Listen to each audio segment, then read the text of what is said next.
Press pause, put the controller down. It's time to talk about the gaming industry. My name is TJ Leo. And I have a request from my niece. Oh?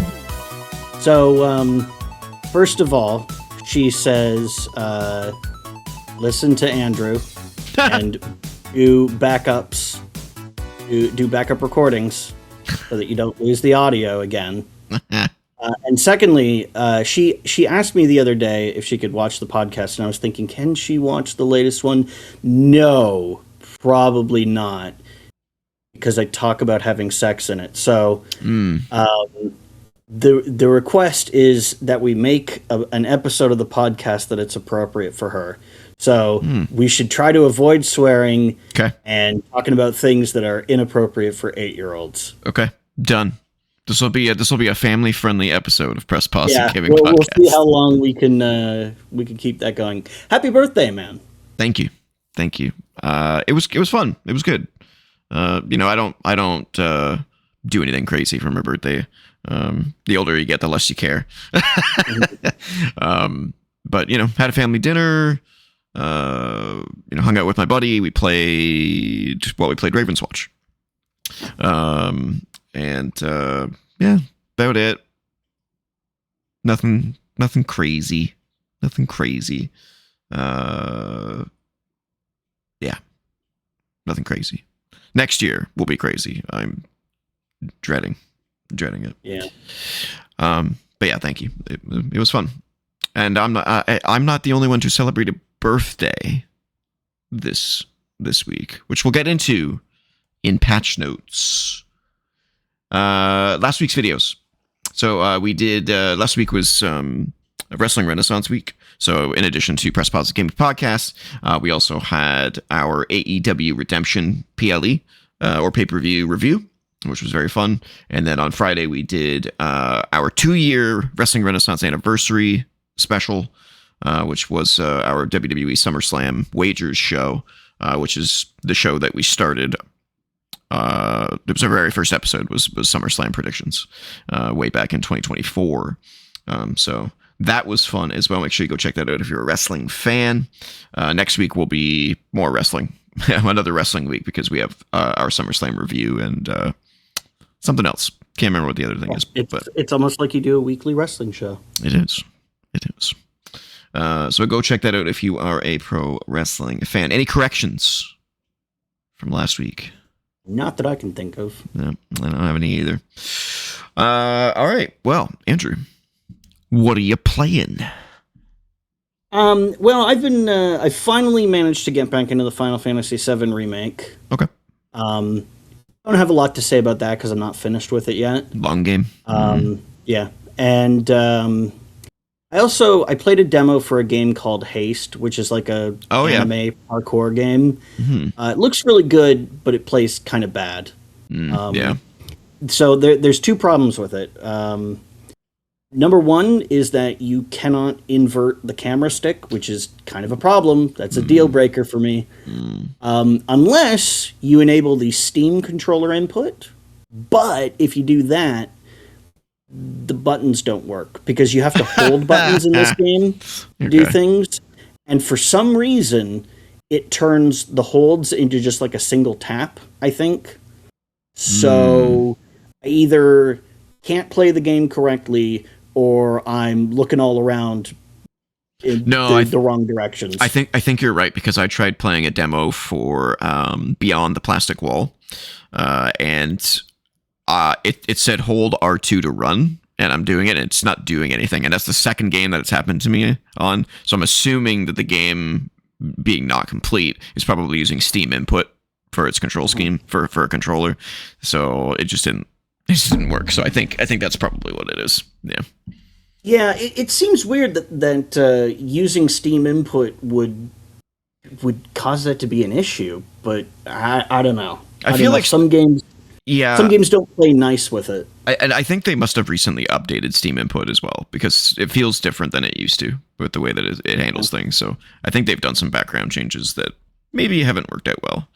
And I mean, it's meant for games that don't have controller support. Right. Yeah. And for that, like, okay, it's better than nothing. But for this, it was like I needed it to fix one little thing, and it broke everything else. So it's yeah. I hear you. all they need to do to that game is to give you the ability to invert the stick, and I'd probably kind of enjoy it. Are you invert on first person games too? Yeah. So use your joint. He's loving you right now. He has to do the same thing every time we play a video game. Right when we start, he has to pause, go into options, change the controls to invert. It's like, oh yeah. There's a very easy way to know which one you'll prefer before you even touch the game, and it's, do you think of it as pushing the stick up, or do you think of it as pushing the stick forward?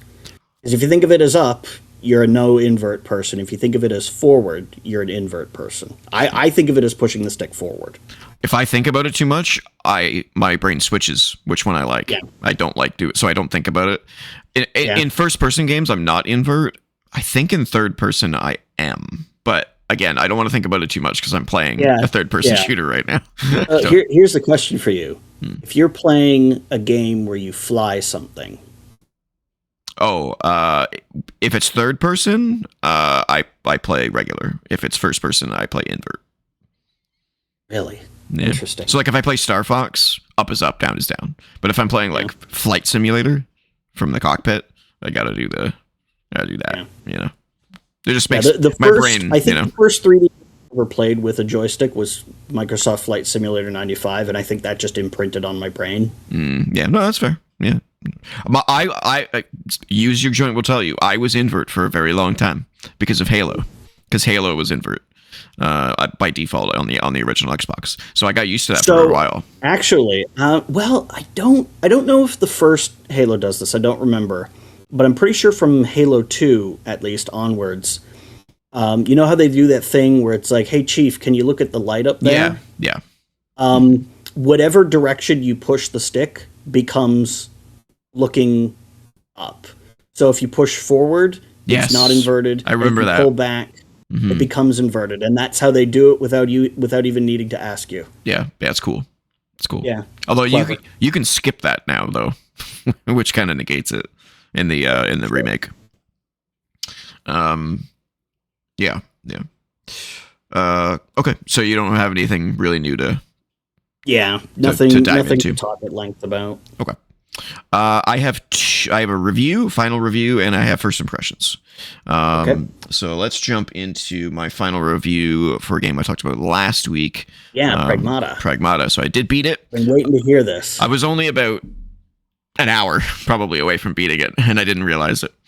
Yeah, it strike me as being a tremendously long game. No, I think I beat it in 8 hours, I want to say. It was pretty short. It's pretty short. Now, that being said, like I didn't do every single nook and cranny. I didn't do all of the training simulations, all that extra stuff. So the ending is good. It does leave open some method of doing a sequel, which we'll get into later.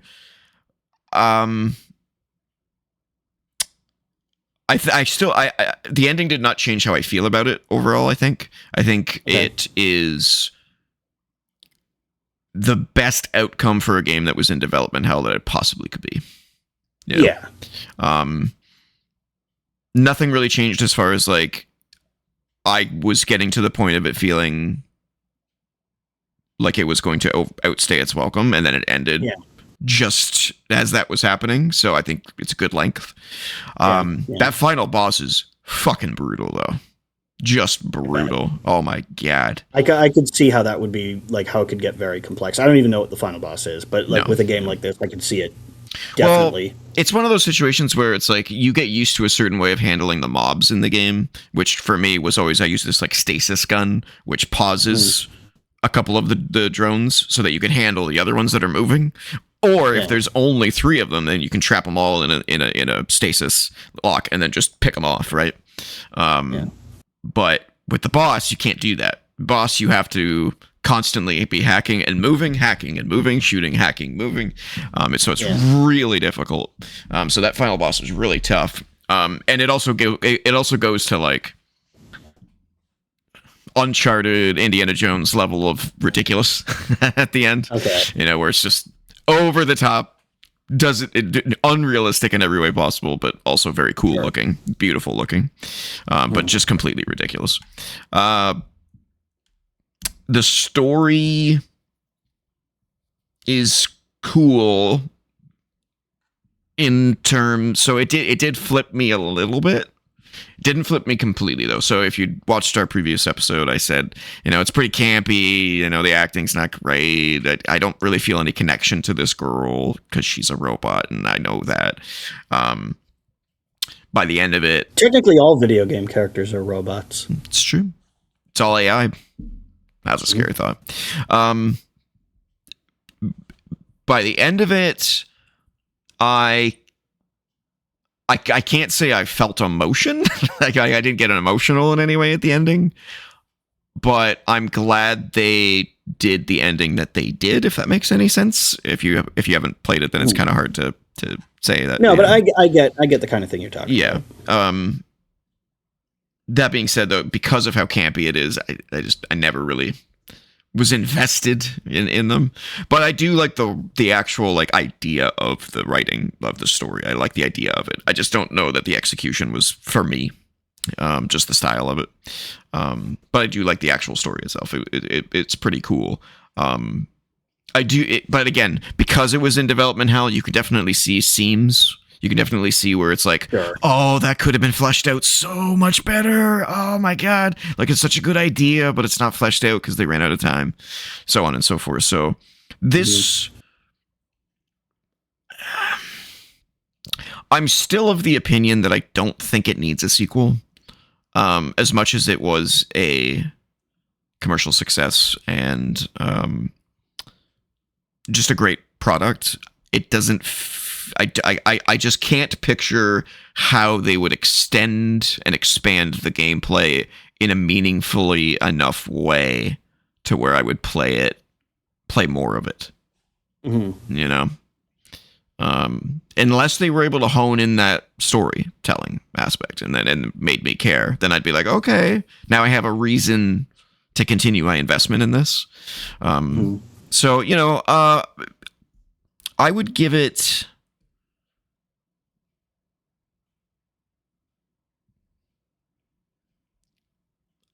I think I'm going to stick with a 7. It's good. Okay. It's good. It's like on the cusp of an 8, but with our scale, it's either a 7 or it's an 8. It's not 7.5. So it's a 7. It's just shy of greatness, but again, I think it's the best outcome that it possibly could have had, because I was up until I played the demo, I was like, oof, this game's in trouble. And then and we've seen games come out of development hell and do way worse. Oh yeah, definitely. Like so, no matter, it's almost like no matter how bad this could have been, it couldn't possibly have been more disappointing than like Duke Nukem Forever or something. No, not at all. No, it's good. It's a good product, and I think that the story would probably, and acting would resonate more with people who like anime, because it's very anime, even if it doesn't look like it. It's very anime. Like I said last week, it's a Japanese game. Yep. So kind of the style of storytelling that they like. Yeah, I think you would be over the moon about this game. So I would recommend you definitely check it out when you can, because it's definitely more up your alley than it is mine, I think. So that's that. That's Pragmata. I'm done with that. I'm moving on, and I have begun my journey with Saros. Mm-hmm. The spiritual successor to Returnal from Housemarque Games, a PlayStation first-party exclusive.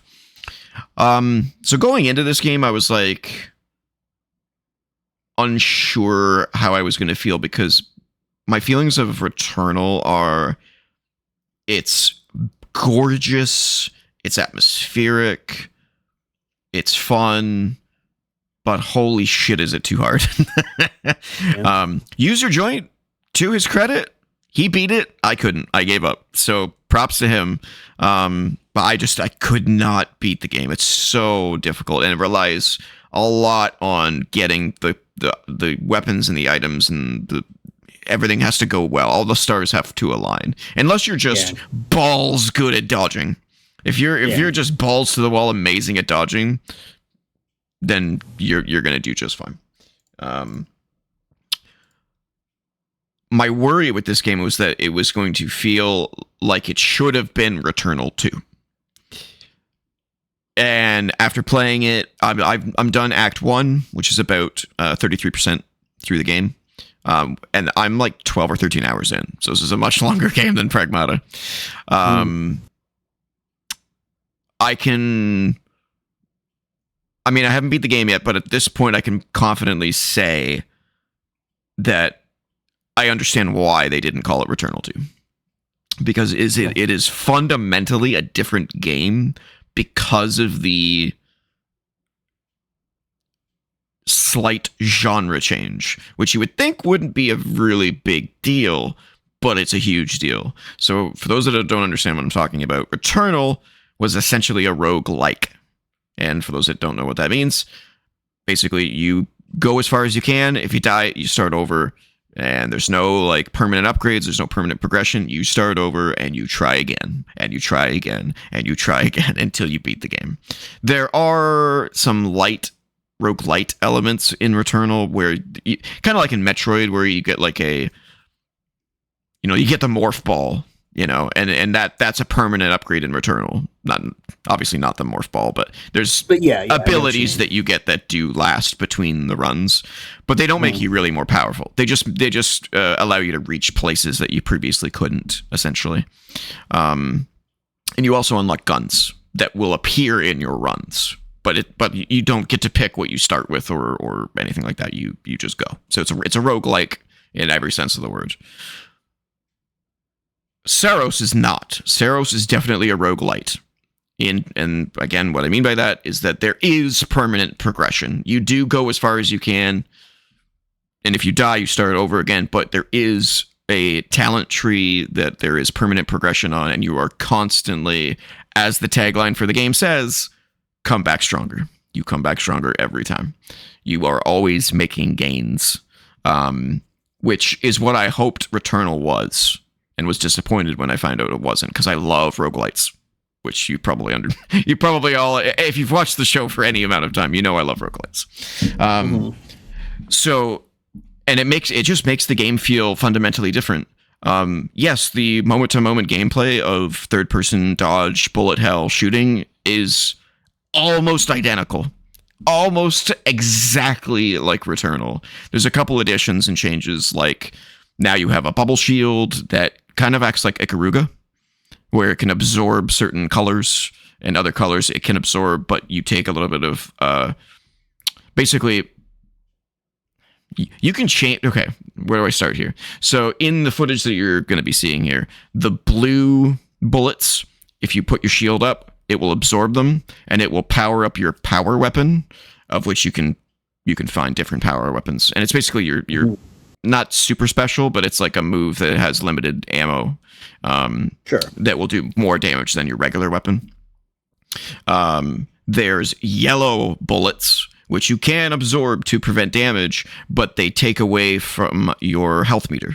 So you can't heal above a certain point at which you have corrupted your health meter. You can get that corruption gone, but when you get rid of the corruption, you don't heal. So you got to heal after you get the corruption gone, if that makes any sense. Okay. And then there's you can see other bullet colors here. All the different bullet colors mean something different. Some you can dash through, so you don't take any damage. Some you can't dodge at all. If you get hit by it, even if in a dash, you're still going to take damage. So all of the colors of the various bullets in the game tell you what you need to do in order to defend yourself, essentially. Yeah. Which is really good. It's very clear. It's very obvious what you're supposed to do. And what's really cool is that in the accessibility options, you can change the color of everything. So that's good. Yeah. So like if you don't want the blue bullets, the ones that you can absorb to be blue, you can make them red. You can make them purple. You can make them yellow. You can make them orange. Whatever you want to make them. There's like 12 to 15 different colors that you can pick from. So you can do with that what you will. Yeah. All of the bullets. That's critical for colorblind people who might see two colors the same way. Yeah.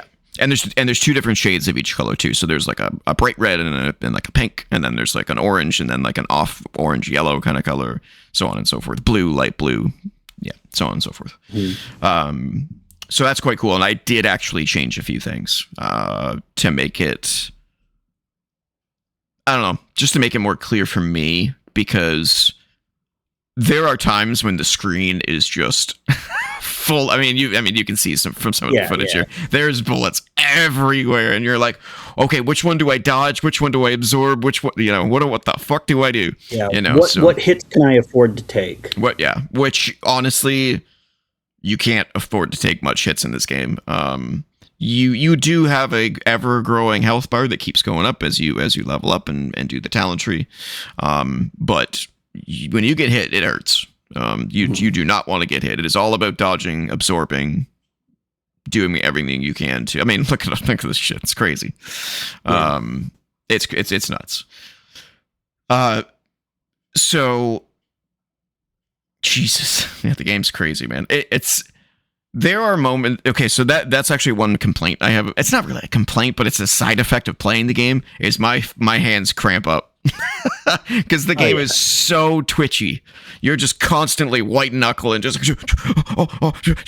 There's breaks in between all of the combat with some like platforming and stuff like that.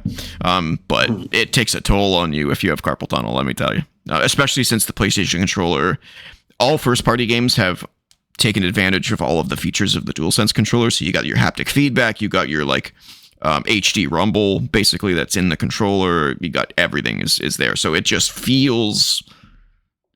enhances that feeling of tactileness within the game. And I gotta take breaks, gotta take long breaks. In fact, sometimes I can only play so long, and I'm like, well, I'm not playing anymore today because I hurt. It's not. I'm in pain now. I can't do it. And also, it's a game where you have to be in the zone.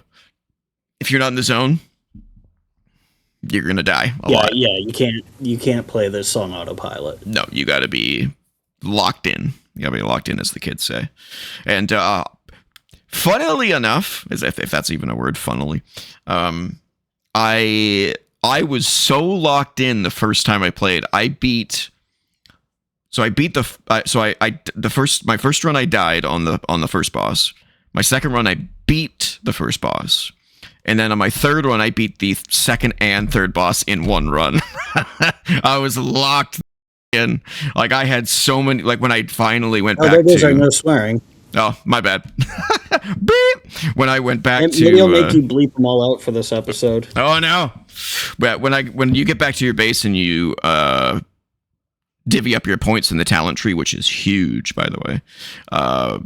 I had like 36,000 points, so I was just like beep, beep, beep, beep, beep, beep, beep, beep, activating all of the nodes. It was really cool. But then, as you get deeper into the game, man, does the difficulty get really high, especially now that I'm in Act 2. The turrets used to fire like really slowly, and it was blue, bullets that they would fire at you. Now they're firing not dodgeable lasers, so you can't dash through them. You have to just avoid the laser, and it's super fast. And it's like, oh my god. Well, yeah, it's a laser. It travels at the speed of light. It does. It's really difficult. You can go from full health to 25% health in split second. It's really tough. So I'm really enjoying it. It does still have the weakness of the way it tells a story. Housemarque's just not great storytellers. Sorry to say it. They're gameplay kings. But as far as storytelling, it's one of those games where it puts you in this situation, doesn't tell you anything, and makes you learn as the character experiences the story. Basically, the character knows what's going on, but you have no idea what's going on. You're learning it as he's having conversations with people, and you get further and further into the story. I still have absolutely no clue what's happening. I know the basics, like I know that this guy works for like a mining corporation and something has gone terribly wrong, and he's looking for somebody, and that's about it. That's about it. That's basically the plot for Dead Space. Yeah, except he's not looking for anybody. He's just looking to survive. He's looking for his wife. Oh yeah, that's right. Yeah. Yeah. Except it's not. This one's not scary at all. It's just action, action, action, and it is gorgeous. It is absolutely beautiful and smooth, butter smooth, 60 frames per second. Yeah, man. If you like bullet hell games, this is for you. This is for you. If you liked Returnal, you're gonna love this game. You might find it easier though, because it's a roguelite and not a roguelike. Also, it has a built-in, which actually, if you want it to be more difficult, you can make it more difficult. So it has a system built into it, which from a storytelling standpoint makes no sense, but from a gameplay standpoint is really cool. So it has basically like a speedometer, and it goes in one direction +9, I think, and in the other direction -9, if I'm not mistaken. And there's a butter zone in the speedometer from -3 to +3 that you need to stay in. And the way that you do that is you activate advantages and disadvantages, and depending on their worth, it'll move that needle. And so you have to balance those modifiers. So it might be something like one that would make it easier would be like your bullets do more damage. Now they do 10% more damage. So it would make the easy factor go down, so it makes the number go into the negatives. And if it goes past -3, then you have to compensate with a modifier that makes the game more difficult, so that it balances out. So you can kind of mishmash all the different modifiers that are in the game, which you unlock more as you progress through the game, to kind of figure out a nice balanced way of playing the game. Now, you can play with no modifiers and just play the game as designed. You don't have to fool around with these whatsoever. But I definitely have to make the game a little bit more palatable, because it gets real tough. So why do you why do you have to stay within that? So that the game's balanced, range? so it's not less. Oh, that's just there's no like penalty for it. It's just this is the. You have to, yeah. It just won't let you play if you go to like -4, it just won't let you play the game. It just won't. So basically, when you're back at your base, okay, you're talking to this robot AI machine that's sort of dictating how the mining operation is going, but he also controls the portal that opens to the various locations on the planet, and he won't open the portal if you're -4 or below. He'll just be like, no. Why? I don't know. From a storytelling standpoint, I don't quite understand why that's the case. That seems like a thing that would be nice for people who want the game to be easier, or for who want it to be harder. So you can make it harder. It will let you do that. It just won't make it. It just won't let you make it stupid easy. Okay. Yeah. So you can make it -3. You can go to -3. They let you do that, and that's what I've been doing. Basically, I've been balancing that load so that it's -3, but I guess they just do it because they don't want to ruin the experience, the intended experience, I guess. Mm-hmm. Which it's a very fair system. So like the way that I play it is I use a modifier that increases my bullet damage, my gun damage, but I take corruption on all damage. So remember the corruption that I was talking about, where it makes your health meter go down until you like expend the corruption? Normally you only get corruption when you absorb the yellow bullets, the corrupted bullets. But I activated a difficulty modifier that makes it so any damage I take corrupts my health meter too. Oh, okay. But on the flip side of that, I do more damage. So that's what I mean by balancing. So it's like, I do more damage now, but I also take corruption on all damage instead of just when I absorb the corrupted bullets. So it's a give and take system, but there's tons of different options. And like I said, if you want to make it harder, you can. You can make your bullets do less damage if you want to, so that the fights are longer. There's also like specific currency that you can pick up within the levels, which you can turn off as a difficulty modifier, so that they just don't spawn. Yeah, there's like 15 different modifiers. Like I couldn't name them all, but it's cool that it lets you do that to kind of find a nice balance for yourself as to how you want to play, without making the game a cakewalk, without activating God mode, basically. Which I totally understand from like a developer standpoint that you would want to do that. And when I look at something like this system, I go, Souls-likes. This would work so well in a Souls-like. You know, to make the games more accessible without making them not what they are, I guess is a good way of putting it, right? So I really like that system. It's really cool. Again, you don't even have to touch it. You can just play the game as is without any modifiers, but it gives you the option to tweak the game as you want. Very cool. The weapons are all very cool. They're all very distinct. They all have alt fires that you have to learn. There's a sort of a super move called Overdrive. When you know, just like any other game, you have a bar that goes up, and when it gets to the top, you could unleash, you know, super damage, which you usually want to save for bosses and stuff like that. Yeah, man, it's just, it's really, really good. It's unfortunate that it doesn't have co-op like Returnal did, but it's still fantastic. It's really good. Will I beat it? I don't know, because it's getting real difficult. And the other thing is that you can, once you beat an area, you can start from that area. So you don't have to start from the very beginning of the game if you don't want to. Now, there are advantages to doing that, because the earlier you start, the more time you have to build up your arsenal to where you're really powerful. Whereas if you start right at where you're supposed to, you don't have a whole lot of time to beef up. So right now, that's kind of my problem, is that the boss is pretty early on in the level that I'm at. So I don't really have a whole lot of time to beef up my weaponry by the time I get to him. So I'm going to have to go back a stage, maybe 2, and then kind of ramp up so that I'm more powerful when I get there. Because I can't rely on my dodging ability. I'm not that good. I got to rely on a little bit on my dodging ability, and then a lot on having beefed up my character, and also having the right weapon. Because certain weapons are better than others. I'm sure in an expert's hands, any weapon is probably good in the game. I haven't had any issue where I'm like, oh no, not this crap weapon. Actually, no, that's not true. The shotguns suck. I don't know why anyone would pick a shotgun in this game.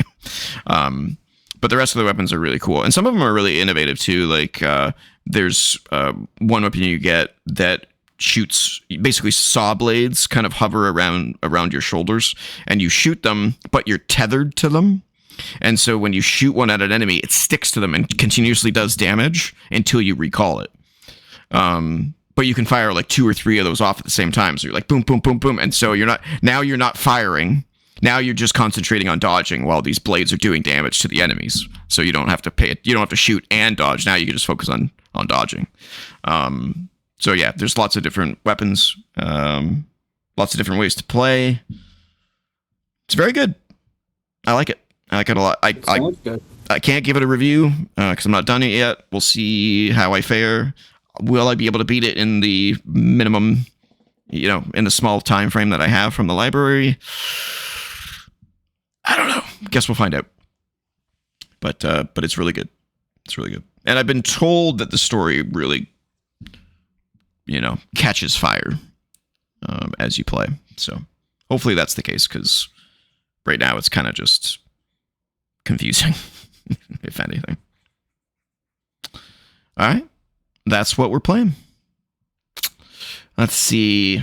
Where are we? Ladies and gentlemen, if you want the podcast edition of the show, YouTube Music is where you go. Whether you want the video edition, like you're watching here, or the audio edition of the show, although we recommend the video edition so you can see the content that we're talking about, YouTube Music is where you go. You could subscribe to the podcast like you would any other podcast. YouTube Music. Alrighty. Do you know what time it is? I have no idea. Metacritic check-in. So, we're doing something a little different for Metacritic check-in this week because there's nothing to check in with. So what we're going to do is take a quick look at the top 20 rated games of the year so far up till July. So the first 6 months of the year, what those games are. Starting with a game that we actually had on guests on Screenshot Scope. Remember this one? I think it was last week. Yeah, but I forget what it was called. Phonopolis? Phonopolis? So it's a narrative puzzle adventure using stop motion animation. And it's sitting at a 84. So the number 20 spot is an 84. It looks gorgeous. It does look pretty cool. Don't think it's for me, but it is very cool looking. Very, very cool looking. At number 19 is Wax Heads. This is that cozy record store. Yeah, record store game. Mm-hmm. It's all about like serving customers and figuring out what music they're looking for and serving it to them. Yeah, but it's got a narrative to it as well. I tried to play it. A little too slow for me right now. Not that I don't like slow games. I love narrative games, but it's just not. It's not something I'm in the mood for right now. But it's sitting at an 85 critically, so it's doing real well. Next up was Pragmata, number 18, sitting at an 85 as well, which I don't have footage of because I've already talked at length about it. Next up is another game I've never heard of, Esoteric Ebb. Saying an 85 critically. Ooh. This is a fantasy RPG inspired by dice rolling tabletop RPGs, as well as recent. As most of them tend to be. As well as recent CRPGs like Disco Elysium. You play as the world's worst cleric, who is employed by the government in a bizarre fantasy metropolis where combat is completed through dialogue, including with you, the player. Making mistakes unavoidable, exploration is encouraged, and you can reshape reality to your disadvantage. It's a Dungeons and Dragons joke. Weird, witty, and unpredictable. Esoteric strikes critics as the best Disco Elysium-inspired RPG and a must-buy for RPG fans. I've never heard of it, but it definitely has my attention. Yeah, it sounds kind of interesting. It does look really cool. I love the art. I mean, obviously I love D&D, and I love tabletop RPGs, and it looks really cool. So, Esoteric Ebb. I have to take a look at that. Yeah. Number 16 is Timberborn, also sitting at an 85 critically. This is that beaver city builder. I think we've talked about it on the show before. Oh, yeah. It's exited early access and fully out in the wild now. No pun intended. And I have it. It's good. It's good. But okay. I had it in early access. The problem with a lot of city builders, this one included, is you get to a size of the city where you stop playing, I guess, because you run out of new things. Does that make sense? Yeah. You know? Yep. No, you're no longer unlocking things, so now the only goal is make the city bigger. And that's kind of an issue with a lot of games, a lot of city builders. And this one doesn't solve that problem. I really can't wait for a city builder to solve that problem, though, because that's the only thing that's wrong with them. That's literally the only thing. I mean, that's kind of the end point of the game, is you've built a successful city. It's true. There isn't really like a, you won, here's the credits kind of thing. It's just you've accomplished the goal you set out to. It's not as open and shut as games tend to be, but Yeah. I guess at that point it's just all about creativity and how cool can you make your city and that kind of thing. Yeah. At number 15 is a game that I played but never finished. That's Cairn, sitting at number 15 with an 86. This is the mountain climber game. I mean, one of them. I really enjoyed it. I didn't finish it because it actually became frustrating. I could have turned down the difficulty, but I felt like it wasn't in the spirit of the game. Because basically, if you fall, you got to go all the way back up. And I fell enough times where I was like, yeah, I don't know. I think I'm good. Which didn't happen in, what was the other one? Jusant. So I would say I would recommend Jusant over Cairn, but it's still good. It's just a little bit more tough, a little more challenging. At number 14 is Monster Hunter Stories 3, Twisted Reflection, sitting at an 86. Third game in the RPG spin-off series of Monster Hunter. Looks gorgeous. I think I played a demo for it, and it had, unfortunately, some of the anime tropes that drive me crazy. So I couldn't. Well, yeah, look at the game. Oh, yeah. I know. And that's unfortunate, too, because the game is fucking amazing. Sorry, I swore again. But it's absolutely gorgeous. Just beautiful. So, props to them. Next up is a game that I have not played, but it's making the rounds as well. That's Mixtape. Sitting at an 86. I wasn't aware that this was from the guys who made The Artful Escape. Did you ever play that one? Or see it? The Artful Escape? No. That one was pretty good. It was like a side-scrolling adventure, but it was like all music-based. Because the guy was like a sax player, I want to say. I could be wrong on that. But I really enjoyed that game. I don't think I would enjoy this one. It's a little trendy? Is that the word I want to use? I don't know. There's just something off-putting about it for me, but it's reviewed very well. It's also just a straight narrative adventure, but not in the way that I like. I like narrative games in the way of Life is Strange and the Telltale style of games where you get to make choices and stuff like that. I don't think you make choices in this. It's just a narrative adventure, which makes me wonder why it's a game. You know, it's like, at what point is it not just a movie? So that's that, but it's doing well. Another game I've not heard of, but is doing very well. If it will load, here we go again. YouTube is doing its thing. There we go. Opus Prism Peak. It's a photography-themed narrative adventure. You play as a stranded traveler whose companion has lost her memories. Using your analog film camera to capture details and secrets about your surroundings, you'll need to plot a way out of a world that is suddenly devoid of all other humans but filled with animal spirits. Yeah. Critics were impressed by the profoundly emotional story. Again, it's kind of it's if it's what I think it is, it's just like, why wasn't this just an anime movie rather than a game? I don't know. I haven't played it, so. Yeah. Looks okay. Reviewed really well, though. Number 11 is a game I forgot came out this year. Neo 3 from Team Ninja and Koei Tecmo. I've always kind of wondered who plays these games because I never hear anyone talking about Neo. I've played the first two, their demos, and was like, yeah, this is cool. And then you get past the tutorial area, like every other Souls-like, and you're like, oh, right, it's one of these games. It's just gonna beat me over the head.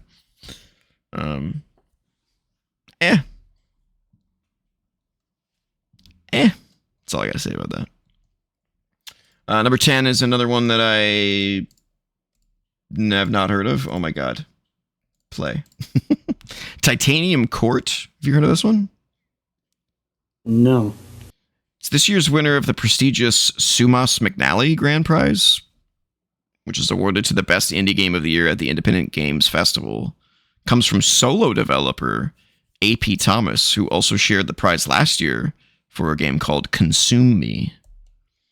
Titanium Court is 1 part match 3 game and 1 part visual novel.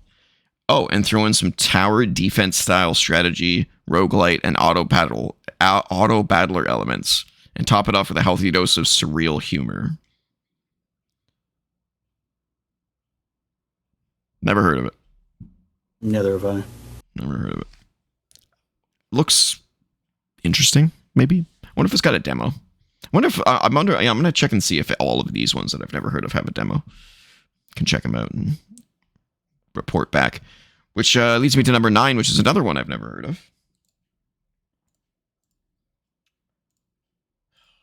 Everyone saw me click on that, right? Hermit and the Pig. Or Hermit and Pig. It's a story-rich RPG, which is the first project from indie studio Heavy Lunch. Hermit and Pig finds the title duo, yes, a recluse and an actual pig, caught up in a corporate conspiracy as they search for a legendary giant mushroom that could feed all of the workers recently laid off by the local factory. Turn-based combat is timed and sometimes takes the form of conversations, but timers and other obstacles can also be disabled to make Hermit and Pig more relaxed and a more story-focused game. I don't know what it kind of looks like. Kind of gives me WarioWare vibes. That's what I was looking for in my head. I'm like, what's that game called? Kind of looks like that, doesn't it? Weird. 87 though. Interesting. Number 8 is Saros at an 87. So no need to continue on that. Number 7 is 007 First Lights, which I've already talked about on this show. I will get back to that with a final review at some point. Sitting at an 87. Number 6. Oh, God. Is Mugenics. Developed and self-published by Edmund McMillan and Tyler Galileo. I'm not sure. The team behind 2017's The End Is Nigh. Mugenics is a roguelite tactics game that finds you building an army of cats by manipulating their genetic traits over time, with over 1,000 unique abilities spread among an impressive 10-plus character classes. To uncover the randomization that comes from the game's roguelite nature, it will be quite some time before you exhaust the deceptively simple game's many possibilities. The handmade art style and humor are also standouts for critics. Wasn't this also from the... is this the guy that did Binding of Isaac? I believe so. Yeah. Edmund McMillan? Yeah. I'm not sure who Tyler Galileo. Like his last name is confusing. Yeah, I've heard it's very, very good, but sitting at an 88 critically. So the number 6th highest rated game of the year so far. Number 5 I've talked about already as well, so I won't show it, but Resident Evil Requiem sitting at an 89. Yeah, I gave up on that game. I think I said that already on the show, right? Just couldn't do it. I might get back to it at some point to give it another shot, but just didn't do it for me for whatever reason. Number 4 is Pokemon Pokopia, which we've talked about on the show as well, sitting at an 89. Doing real well. Number 3 is another game I've never heard of, Schrodinger's Call. It's a visual novel. Another one. Technically, every call is Schrodinger's call if you don't answer the phone. It's true. It's true. It says it's a picture book styled visual novel. The story is set 21 nanoseconds before the end of the world. What's a nanosecond? Why can't it be? Well, that's real fast. A nanosecond. Mm-hmm. And no, it's not the shortest video game ever made. Instead, your character, Mary, awakens in a strange room without her memories, greeted by a telephone and a mysterious cat. Through the phone, Mary can listen to the final words of strangers stuck between life and death, and she must help them through the process of leaving their lives behind. Critics found Schrodinger's Call to be haunting and surprisingly emotional. Never heard of it. A lot of great visual novels apparently out there. Maybe I need to start diving into those things. And then number 2 is Mina the Hollower at a 90.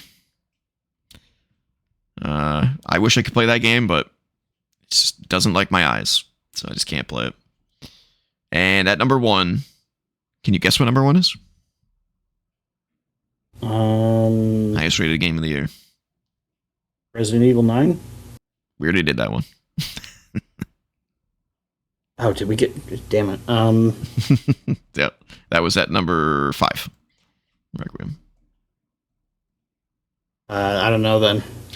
Forza Horizon 6. Sitting at a 90. Yep.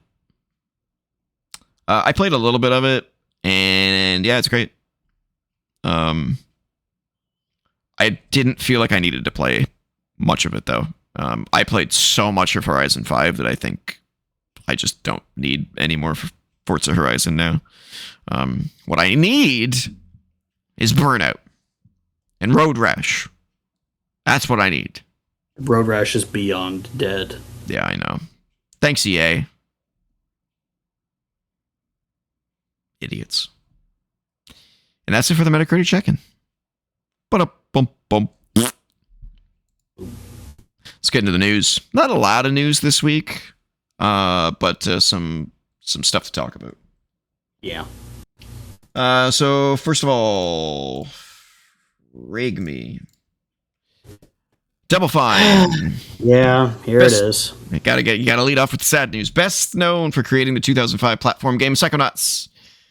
After being restructured and going independent once again after Xbox's massive reset, has laid off 25.6% of its staff 3 weeks after the reset has occurred. The studio announced the layoffs on the 28th of July, confirming that the downsizing was a direct result of becoming independent. Quote, as a small, tightly knit team, these actions are not taken lightly. Only the survival of our studio would ever make us consider such painful action. Our transition to becoming an independent company also means becoming a size that we can sustain. The people we are losing were all important. They all made an impact on our games and culture, and they will be missed. We are committed to supporting each affected person as best we can, and we thank them for their hard work and commitment to the creative spirit we cherish here at Double Fine. Yeah, so their options were either get demolished by staying at Microsoft, or, lose fewer people by leaving Microsoft, it sounds like. Yep. Which is interesting because they did confirm that Xbox did provide them with some financing to finance their next game, but I guess not enough to keep all of the people. This is a real damned if you do and damned if you don't kind of thing. There I go swearing, but that's what the expression is. Yeah. So, as revealed by Jason Schreier, Double Fine is a roughly 90-person team, meaning that around 25.5% of staff was cut as the studio shrinks back to a manageable size to match its independent status. Yeah. So, more people on the job market, unfortunately. Yeah. But it's good that Double Fine has survived, though. Yeah. It's a more healthy. It's better than all of them losing their jobs. Yeah. The industry is healthier for them being in it. So. Yeah. All right, let's move on. After 15 years, Resident Evil 5 is no longer the highest-selling entry in the Resident Evil series. New sales figures for the Resident Evil franchise, so it shows its sales crown has now been taken by Resident Evil 2 Remake, which has now shifted 19.75 million copies. Wow, that's a lot for a horror game. Mm-hmm. Enough to slip past Resident Evil 5's final total of 19.01 million copies. I'm honestly shocked that game sold that many copies. Yeah. Certainly didn't deserve to. I mean, I have a feeling it's just because it wasn't a horror game. It was a co-op action game, right? Yeah. So many people just played it because it was it's a co-op shooter. There wasn't. Yeah. There's never enough co-op shooters. So, my buddy and I played it, and we loved that game. Single player wise, that game just sucks. It's atrocious. Yeah, it's terrible. But as a co-op game, it's really fun. These totals are interesting for several reasons. Firstly, the fact that Resident Evil 5 sales have taken a decade and a half to topple says a lot about the huge excitement for that game when it initially arrived, riding on the coattails of the beloved original Resident Evil 4, despite ultimately being judged as nowhere near as good as that game. Secondly, these totals show that the Resident Evil series back catalog continues to sell really well. Capcom's Resident Evil 2 Remake launched back in 2019 and is clearly still shifting copies, and has likely benefited from the subsequent launches of other Leon S. Kennedy starring titles, such as the Resident Evil 4 Remake and Resident Evil Requiem. Speaking of the Resident Evil 4 Remake and Requiem, you might wonder where their sales are in all of this. Well, they are still selling brilliant as well, and it may yet both eclipse Resident Evil 2 to become the franchise's top sellers given enough time. Resident Evil Requiem has now sold 8 million copies, a figure that will undoubtedly rise far further as the game gets discounted over time and receives highly anticipated post-launch expansions. Resident Evil 4's remake, meanwhile, is now at an impressive 16 million copies sold. Nice. All combined, the Resident Evil franchise has now sold a combined 213 million copies across all of its games, a figure which sees it edge past the 212 million total sales of Square Enix other massive franchise, Square Enix massive franchise, Final Fantasy, although these have not been updated for this financial quarter as of yet. So congratulations to Capcom, still killing it, and well deserved. They turned that company around, man. It's kind of crazy. You guys need to host a seminar so that other companies can learn. EA, Ubisoft. Oh, man. I got to get that checked. All right. Next up. Let's talk about physical media again, because why not? So, Circana information came out, and I completely botched getting that information. But the most interesting thing about it is, so obviously Circana is US only, so we have to consider that. But it's also the biggest gaming market in the world. So it's usually a fair point of reference for most of the rest of the world, Japan aside, because Japan's usually quite different when it comes to their gaming sales. Some interesting points of information came out of this. So number one, in 2008, 100 PlayStation games sold over 100,000 units in the first half. Physical games, right? In 2026, 7 games had sold over 100,000 physical units. So this is just to show you how far the physical gaming market has fallen. People just are not buying physical games. Number 2, 292 million units of physical video games sold in the 12-month period ending June 2009. 292 million physical video games were sold. By June 2026, 37 million. Massive drops. In addition to that, in that first point where I said only 7 games in 2026 had sold over 100,000 units physically, none of the 7 that exceeded 100,000 physical units reached 275,000 units.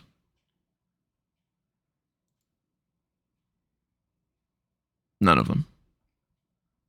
So basically, we'll say less than 250,000 units is the max physical copies sold in the US in 2026. That's weak. And you know, everyone's given PlayStation crap for cutting physical media. Meanwhile, they're not buying physical.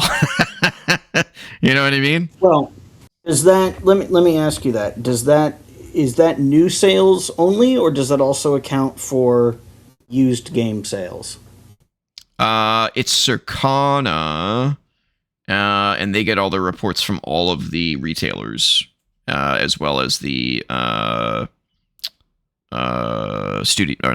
publishers. So I would assume it's both. But does it say does it specifically say that the retailers included no sales of? Then we can't assume that. Because let's say that we don't. Let's say you're right. Let's say there's no used games in there. Again, why would PlayStation continue physical game sales if they're that weak?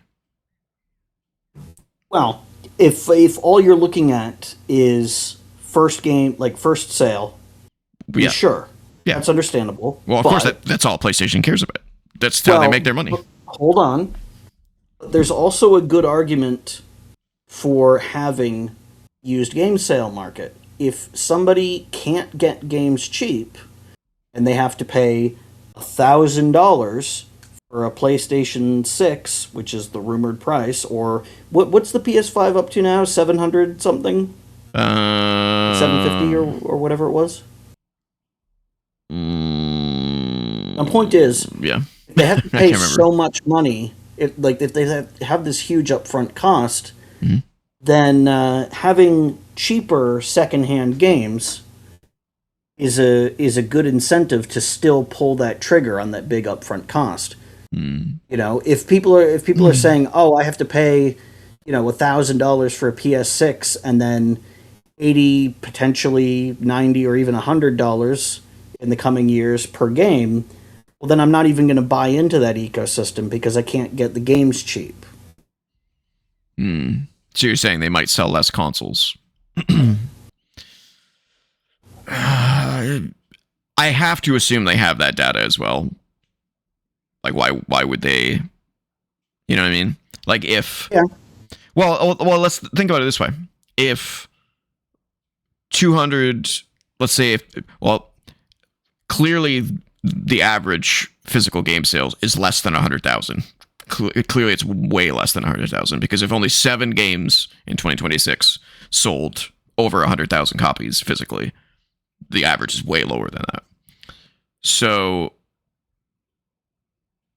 would they, like, I feel like even if you account for the used game sales and those people buying a PlayStation, the percentage of that, like the actual percentage of players must be tiny that do that.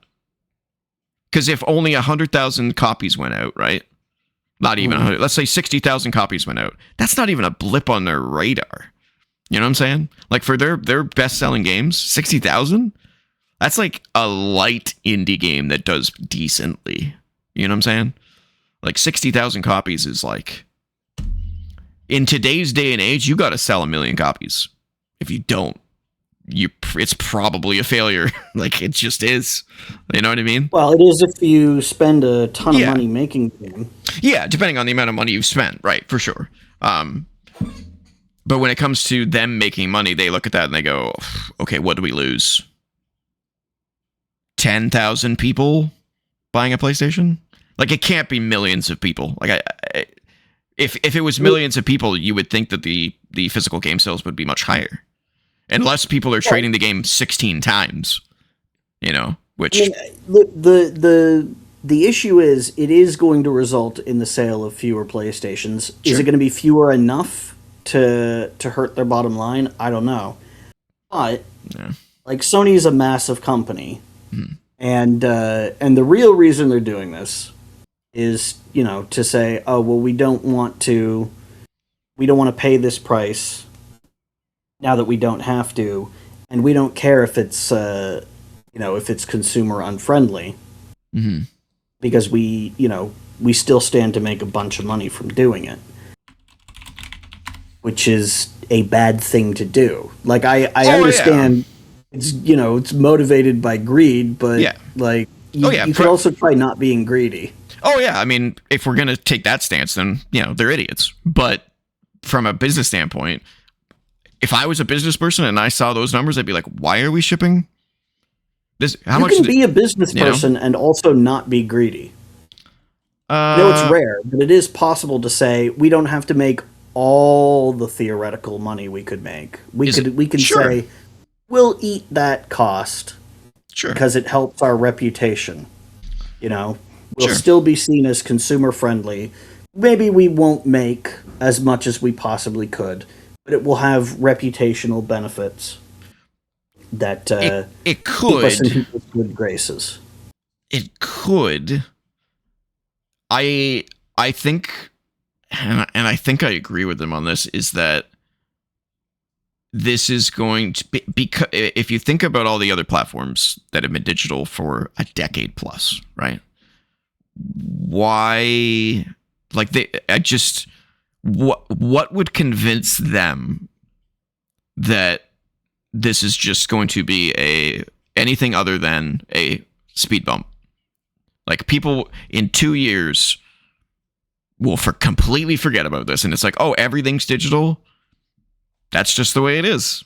You know what I'm saying? Like, I just don't think it's going to cause enough in a vacuum, sure, but what about? But you add that to the increasing costs of the hardware, of fewer people developing for it because fewer people can afford to buy it, and it has this knock-on effect. Actually, Mr. Who's the Boss put out a great video about this, like today. Well, not today, when you're hearing this, but today as of today is the recording. Yeah, July 31st.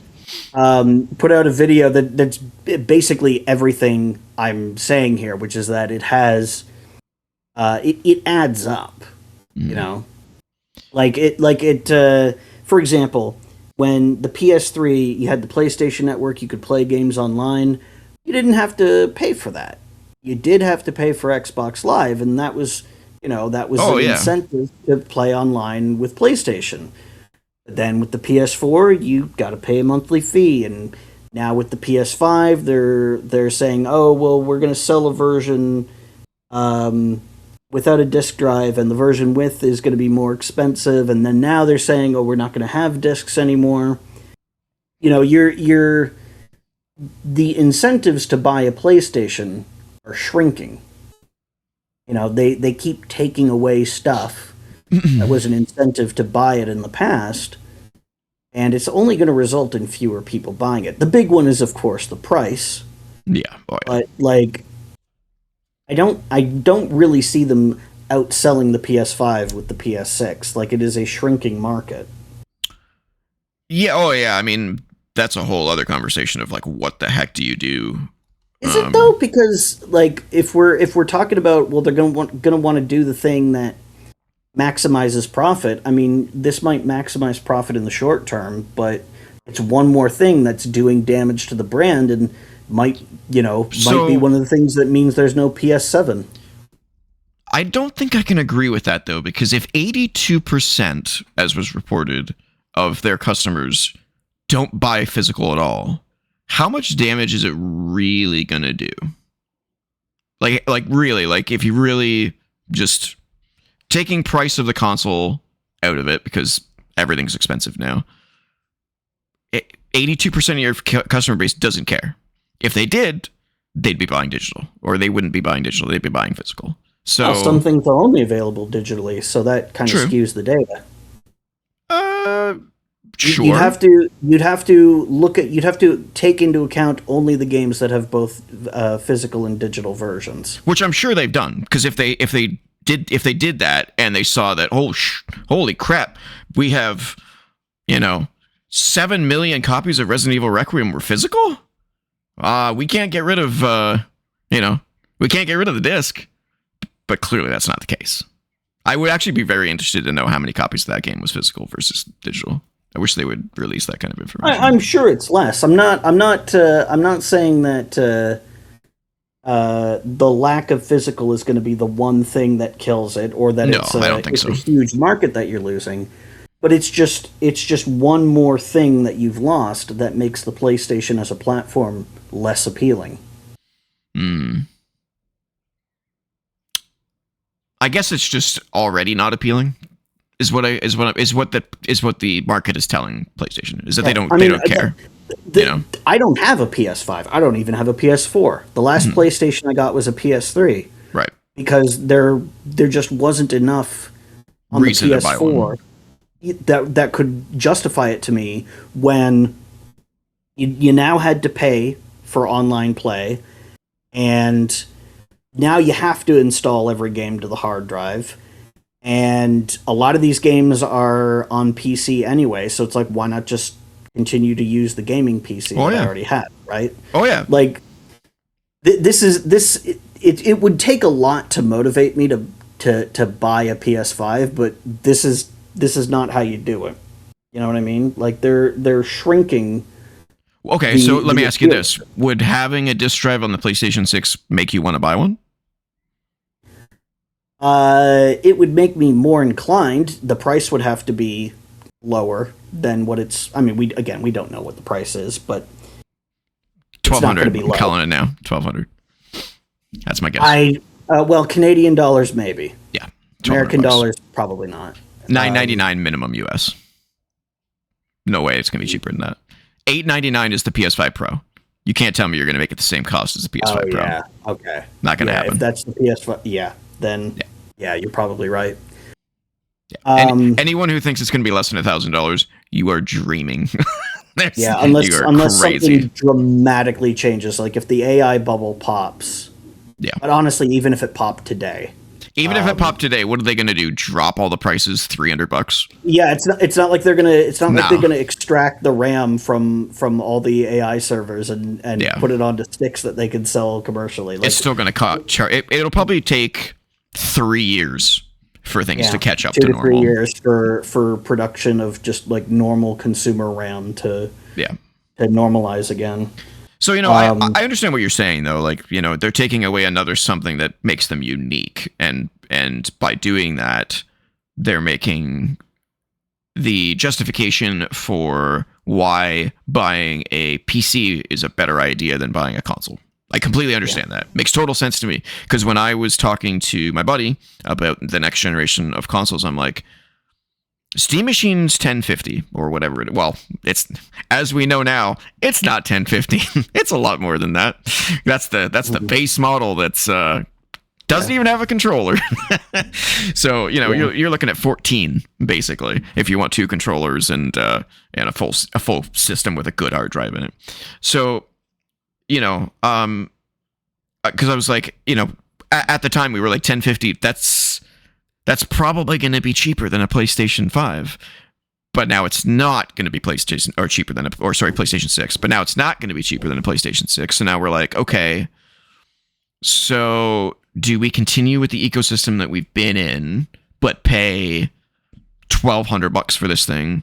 Or do we bet on them continuing to screw up what they've been screwing up during the PlayStation 5 generation, which is, first party exclusives, and prices going up, and bet on PC and go with a Steam machine or just a PC in general, and just go with that market. And then in the long run, we actually save money because Steam games are much cheaper overall than a PlayStation.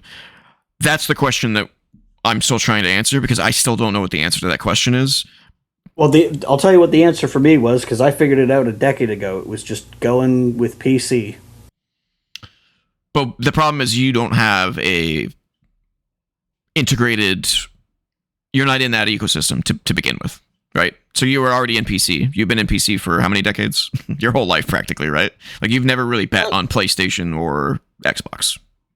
I've had a PS1. I had an Xbox. I had a 360. Okay, so none of those are in the ecosystem, though, because the ecosystem didn't start until basically PS4 and Xbox One. Right? So, like, you don't have access to anything. Yeah, for just being able to do, like, cross-gen as it's just, like, a general thing, not needing, like, special support. Well, here's the thing. If that had started a generation earlier, things might be very different. Like, if you could have taken your PS3 games and just played them on your PS4, things would be very different. Oh yeah, but that was for me. That was a big thing. It was also the fact that I would have to have a PS4 and an Xbox One to have access to everything. Mm-hmm.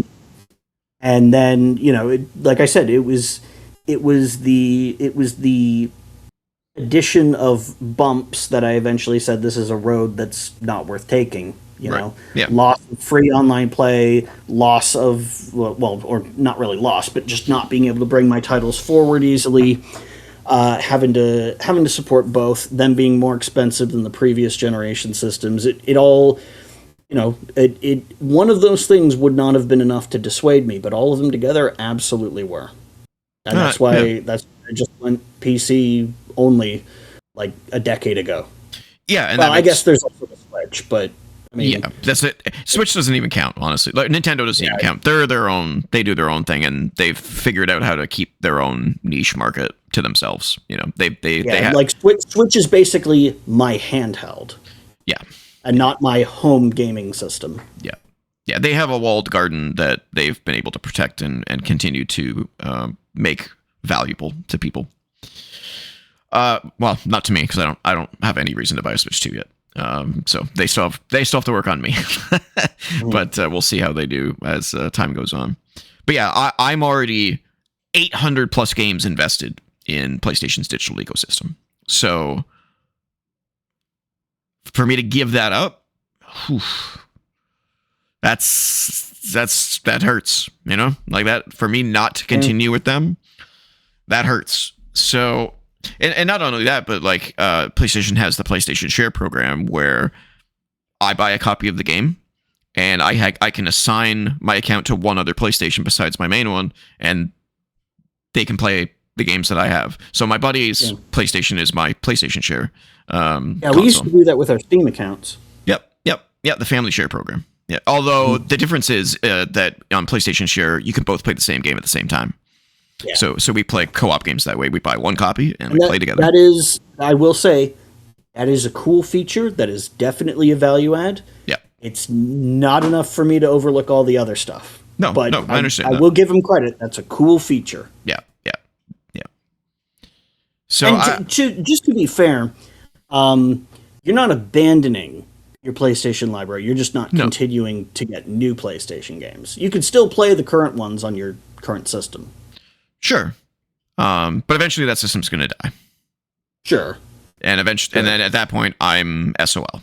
I'm screwed. Yeah, which is another reason why I moved to PC a long time ago, because if the PC dies, well, I can build a new one and go back to playing my PC games on it. Well, the PlayStation is the same way. You just buy another PlayStation.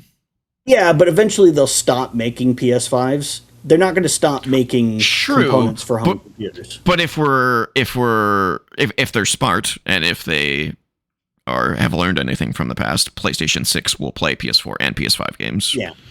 And then PS7 will play blah blah blah. And they'll always be backwards compatible moving forward. That's the idea, right? Assumption that Sony will do something smart is doing some heavy lifting, because they have historically shown that they and we've talked about this before. They go in waves where sometimes they'll do something really smart and then they'll do something really stupid. It's usually generational if you really look at it. Like PS1 killed it, PlayStation 2 killed it, PS3 almost killed themselves. PS4, huge comeback. PS5, downhill again. PS6, where are they going to go? We don't know yet. We don't know yet. But let me put it to you this way. If my PlayStation 4 died and my PlayStation 5 died, I would and I bought a PlayStation 6, I'd still have access to my PS4, PS5 games and PlayStation 6 games. If I don't buy a PlayStation 6, that library's gone. That sucks. That's really tough, right? Well, until PS4 and PS5 emulation get good, but that's sort of outside the discussion. Yeah. So yeah, I don't know, man. I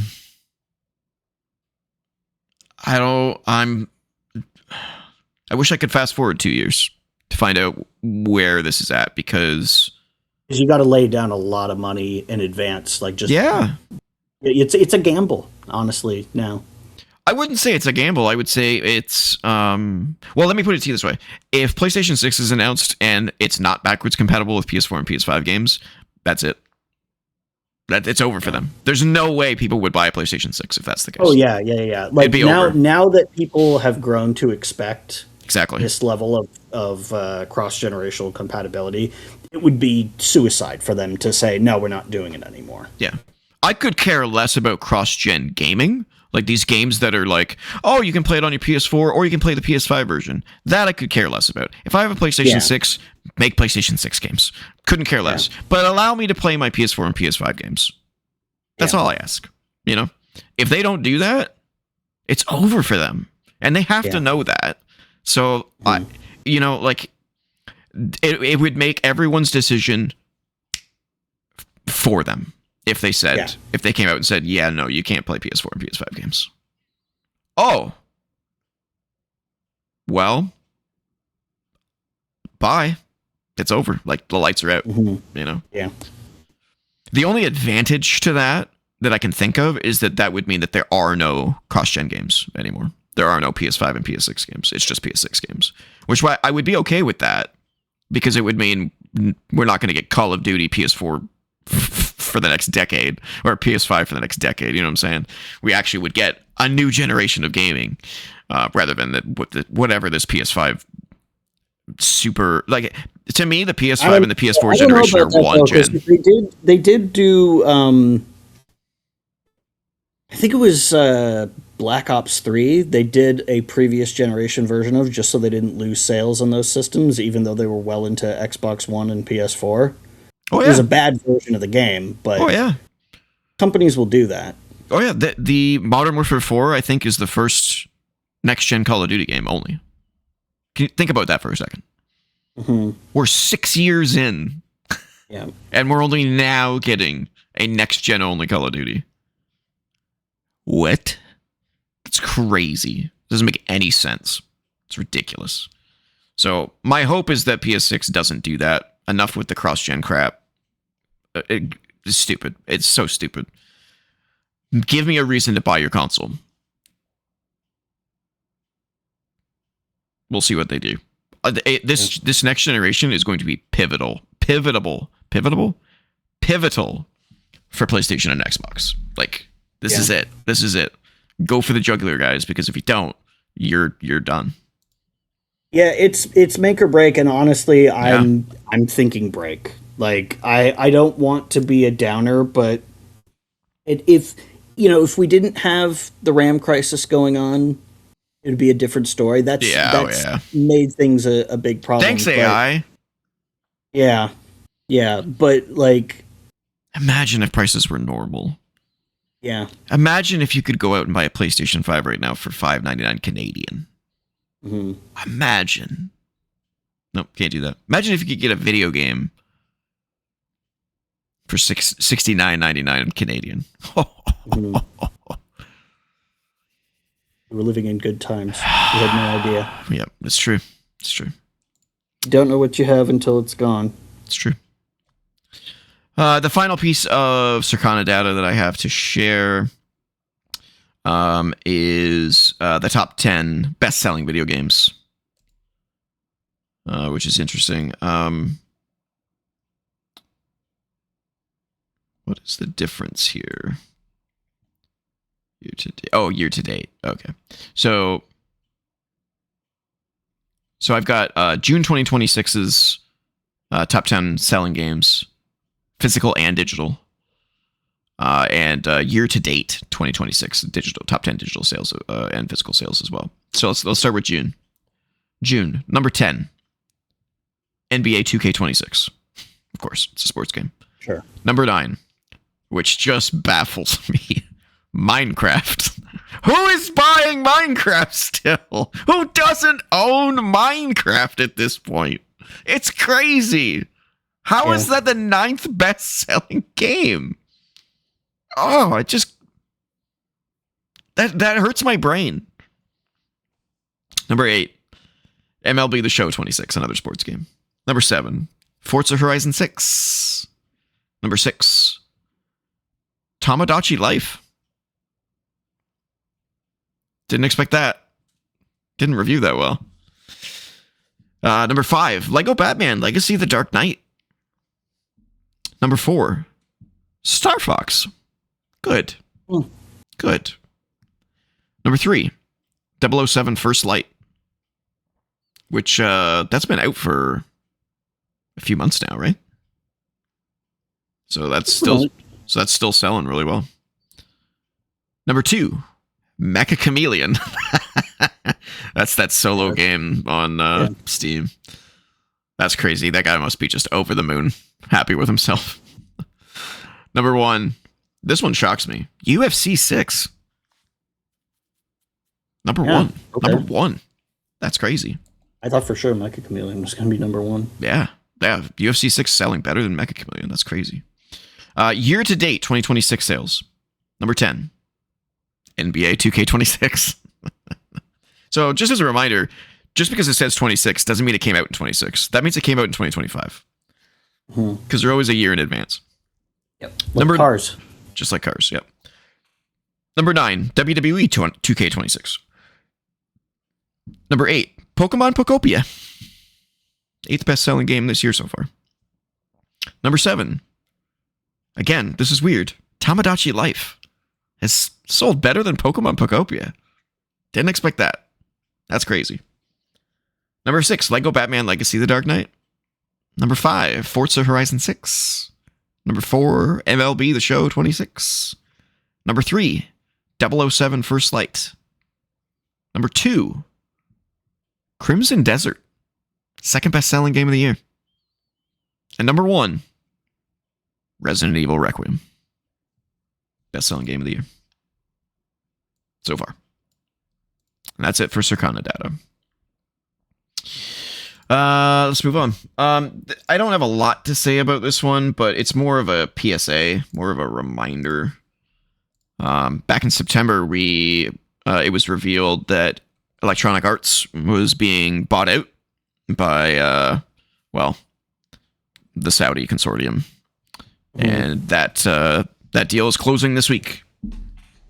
So EA is about to be fully owned by the Saudi, what do they call it? The Saudi... There's a name Some for kind it. of investment fund or whatever. Yeah. Something like that. Yeah, that sounds right.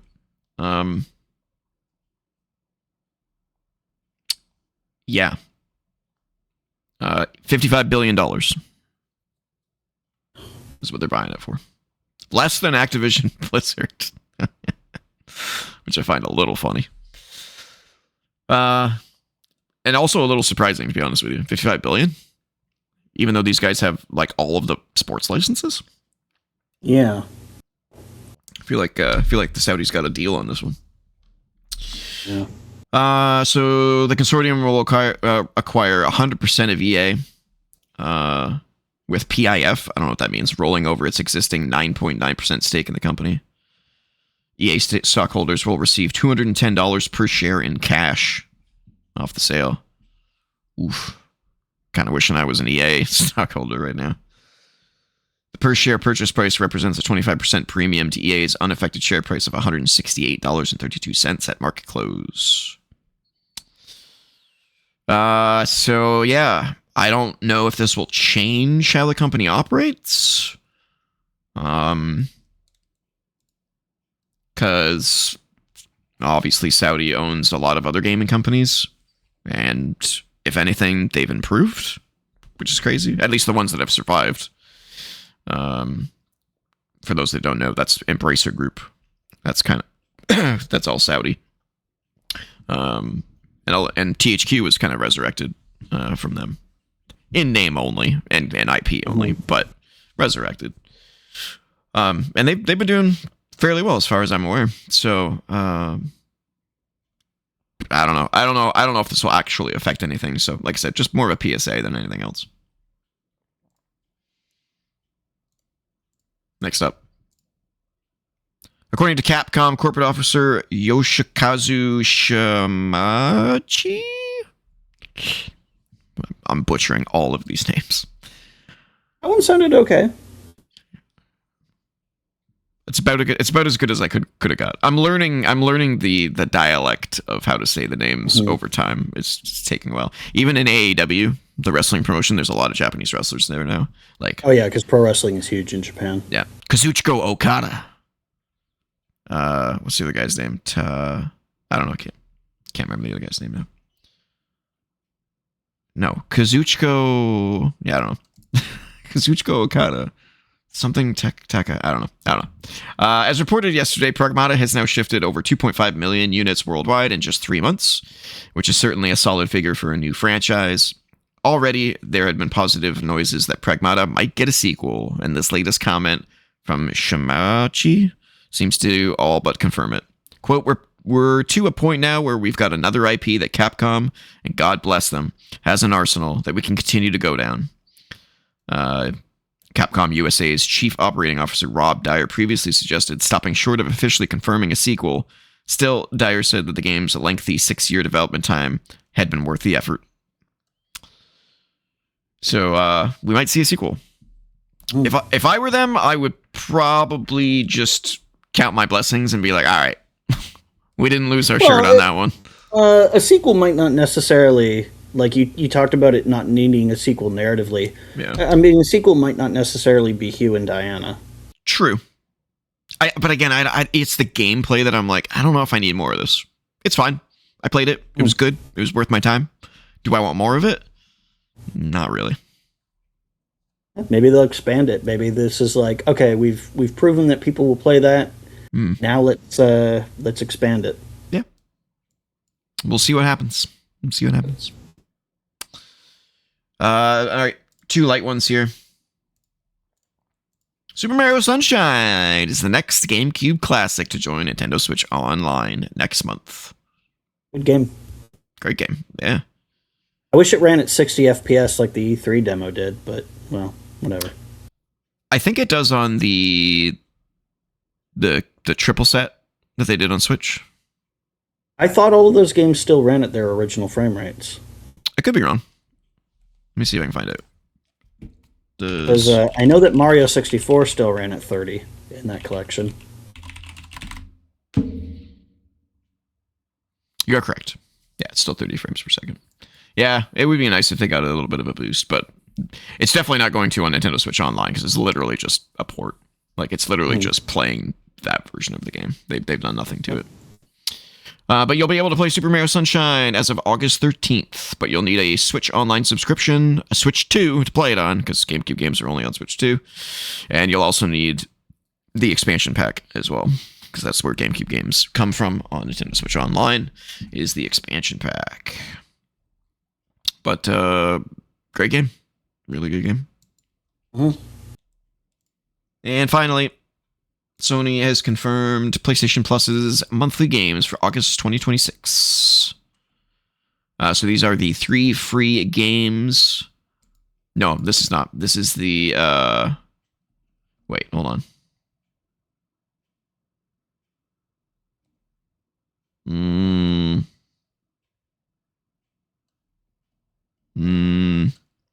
I'm going to reconfirm this. The wording on the IGN article calls them the monthly games, but then below it says on extra and premium, which would indicate that those are the catalog games. I think it's just a typo on their part. I think these are the 3 free games that you get on Essential and up. I'm going to double check that because I don't want to do a correction next week. Yeah, it's an IGN typo.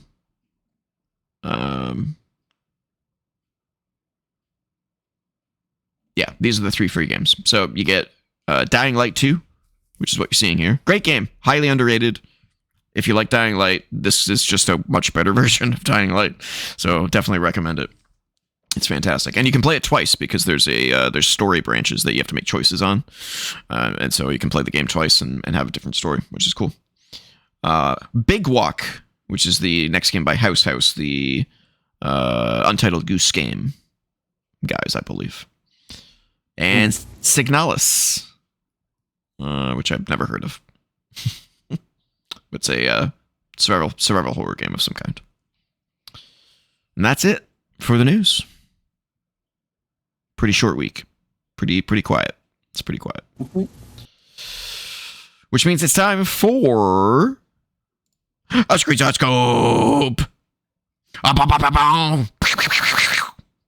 That's my sound effect for screenshot scope now. Just pew pew pew. I like it. All right, here we go. What do we got? Boom.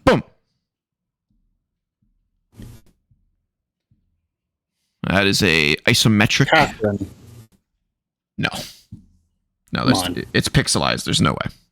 Come on. It's zoomed in, dude. If this is Catherine, I will eat my hat. Yeah, no. It was too pixelated. Yeah, and it was also the wrong way. The angle, well, I guess it could have been mirrored, but 83%. Oh, is this Final Fantasy Tactics? Oh, yeah, good call. Nice. Yeah, not my type of game, but Which you would think it would be, because again, I love turn-based battle systems. I just don't like grid-based turn-based battle systems for whatever reason. Just can never get into them. Although I did like Advance Wars. You do like Dungeons and Dragons. True. But I only play one character, so I don't have to worry about the other people. Yeah, that's fair. There's just too much going on those battlefields for me to keep an eye on it. I have no idea what I'm looking at. Try Counter-Strike, just for laughs. Or Counter-Strike Global Offensive. 95%? Woo! The Witcher 3? Oh, yeah, it could be.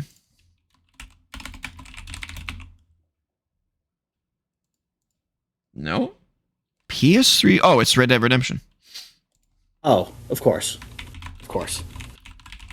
It looked better than Red Dead Redemption, so I didn't recognize it. Yeah. I know it's controversial to say, but the first one's better than the second one. Sorry, guys. The second one's boring. The first one's not boring. Is it really controversial? I think most people agree that Redemption 1 is better. I mean, it's definitely not as pretty. That game is unbelievably pretty. Of course. Yeah. I've wanted to play it again just so I can figure out if I was just in a bad mood when I was playing it. But I can't bring myself to doing it. What am I looking at here? Oh wow. It looks like the structure of neurological tissue or something under a microscope. Right? Yeah. But there's something in the background. You see it? Yeah, barely. There's like a sponge. There's something there that's not supposed to be there. I don't know. Maybe it's spongiform encephalitis. Whoa. Mad cow disease. You blew my mind. I have no idea what this is though. Yeah, I don't know either. Whoa. What am I looking at? Is that like a golem? Some kind of spell effect going off in front of an enemy? I think so. It's got a cell shaded effect. It almost looks like an anime. Like kind of like a 90s anime. More information is needed. Yeah, I need more. Okay, not an anime. 360 PS3 platformer? Could this be Eternal Sonata? I don't think so. I love era that game. And cell shaded. No. Action. Okay. I don't know. This isn't 360 PS3. Now what am I? Is that a chick in a bikini? What is happening here? Or is she a robot? Those look like etches. Not. I have no idea. This is going to be something I've heard of, but I don't recognize. Ignition Tokyo. I don't know what this is. I've never heard of that developer. It simultaneously looks really pretty and really barren. I don't know what this is. El Shaddai. I was thinking maybe it's El Shaddai, but Stop thinking and say it. It was like, it doesn't look fancy enough to be El Shaddai. If you don't have a guess, or if we have no guess and you have something in there, always say it. That was 100% on me. Oh, what was that Blue Moon game? No, Blue. Oh, what was that game called? The one where you're trying to make your way through a mansion and the mansion changes rooms all the time. Blue. I don't know.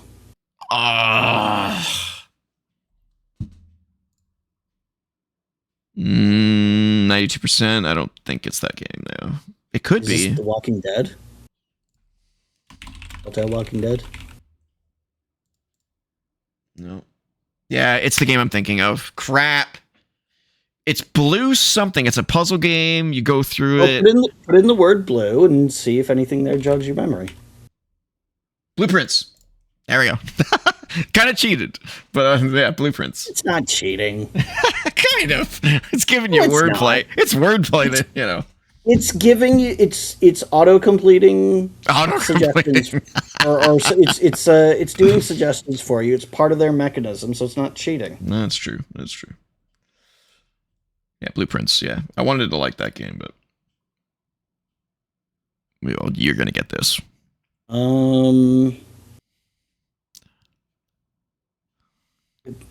So this almost looks like the texturing from like a Sonic game or something, but then there's just this weird inset of something completely different. I'm not sure. It's not.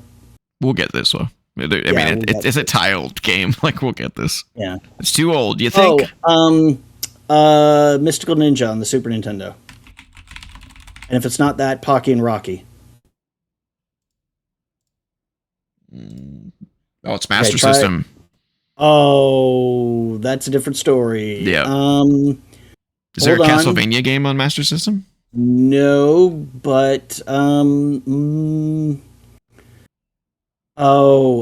maybe it's oh no, what's the game called? Ys. Like YS. Like just the first one. Nope. No. Oh no. Oh, is it Adventure Island? No, that wasn't on Master System. No. I'm not going to get this. I don't know Master System games. Hold on. This is a blank spot in my... Monster... Oh, what's it called? Oh, no. Monster Jam? Monster Hunter? Monster Force? Try Monster World? Does that suggest anything? Monster World? Nope. Wonder Boy. Yeah, try Wonder Boy. Oh, it is a Wonder Boy game. Wonder Boy game. Okay, well, here we go. Wonder Boy. Let's see what the options try just Wonder Boy. Maybe it's the first one. Just Wonder Boy. It's Master System after all. Yeah. Nope. Okay. Wonder Boy Returns. See. No. That's a recent one. Try Wonder Boy 3. Yep. There we go. Nice. These games were weird. I think I played the new one. It was like Monster Boy and the Electric Hat or something weird like that. It was actually pretty decent. All right, we're going back to the older ones here. So remember the date, which is 2023. StarCraft 2? I don't know. I never played StarCraft 2. It just kind of looks like an RTS game that's fully 3D, which StarCraft 2 is.